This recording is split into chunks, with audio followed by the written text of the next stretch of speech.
The choice of a profession. The choice of a profession is very difficult. It is not an easy job. Every young man has to face this question: what profession shall I choose? Various professions require various qualities, and unless a man possesses requisite qualifications for a profession, it would be worse than useless for him to enter it.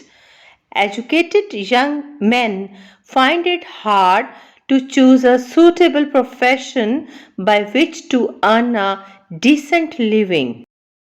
They are attracted by lucrative professions and join one or the other without thinking whether it would suit them or not, and the result is failure. Sometimes they lose their heart and give up their efforts.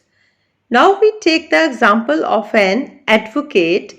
He must have great argumentative powers, courage, self command, and industry. A shopkeeper must be active, tactful, wide awake, have strong common sense, and calculating. A doctor should possess presence of mind and practical skill and sympathy. A teacher, of course, must have brains and patience but should on no account show any weakness for money, for filthy lucre. A government servant must be obedient and regular like a machine.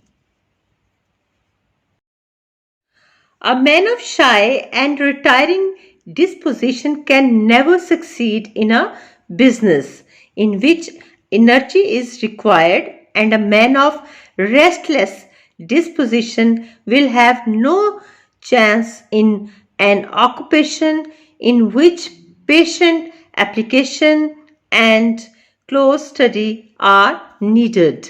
A man should choose his profession according to his own temperament. For Pakistani young men, it has become very difficult to choose a profession. The choice is very much limited, and the Pakistanis attach imaginary dignity to certain professions. They forget that all professions are noble. They dislike manual labor and mechanical pursuits. Government service has great attractions of them as they think it carries a certain dignity and prestige along with it. Young men with bright university careers who could become great scholars and scientists have been known, partly through circumstances and partly through wrong choice, to enter government service as mere clerks. The struggle is so great that graduates are forced to undertake any work which comes handy without have any time to consider whether they are fit for it or not. The result is that there is chaos everywhere.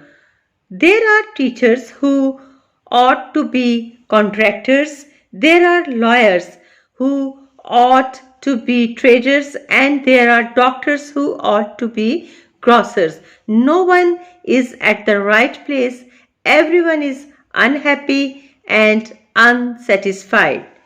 The great fault of Pakistani parents is that unless a boy qualifies for a clerkship or for an overseership or become a doctor, he is considered worthless. If he can become a musician, a mechanic, a gymnast, a sailor, or a soldier, why not train him for one of these professions for which he is fit? But perhaps the parents and boys are not entirely to blame in this matter. They do not get proper opportunities to choose right profession for them.